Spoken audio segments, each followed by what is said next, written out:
আমরা কারো কাছে ভিক্ষা চাই না, আমরা আমাদের অধিকার চাই। অবিলম্বে আমাদের এই দাবি যদি মানা না হয়, সারা বাংলাদেশের সকল স্কুল কলেজ মাদ্রাসা অনির্দিষ্টকালের জন্য বন্ধ থাকবে। একই দেশ একই শিক্ষা ব্যবস্থা, আমরা কেন 1000 টাকা বাড়ি ভাড়া পাবো? অবিলম্বে আমাদের এই দাবি যদি মানা না হয়, সারা বাংলাদেশের সকল স্কুল কলেজ মাদ্রাসা অনির্দিষ্টকালের জন্য বন্ধ থাকবে। দাবি আদায় না হওয়া পর্যন্ত আমাদের এই লড়াই সংগ্রাম চলবে।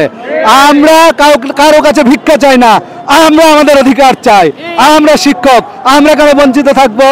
রাষ্ট্রের টাকা রাষ্ট্রের মালিককে দিবেন। আপনাদের সমস্যা কোথায়?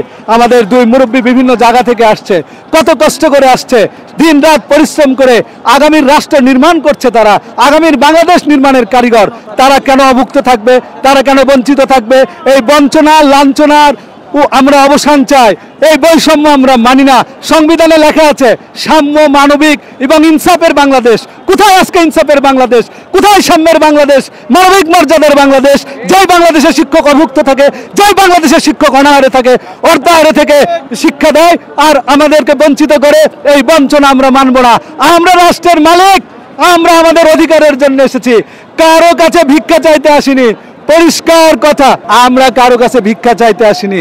আমরা রাষ্ট্রের মালিক, আমরা এদেশের ছেলে মেয়েদেরকে শিক্ষিত করে গড়ে তুলবো, আগামীর বাংলাদেশের নাগরিক করে গড়ে তুলবো, আদর্শ উন্নত জাতি রাষ্ট্র করে তুলবো। তাহলে আমরা কেন উপেক্ষিত থাকবো?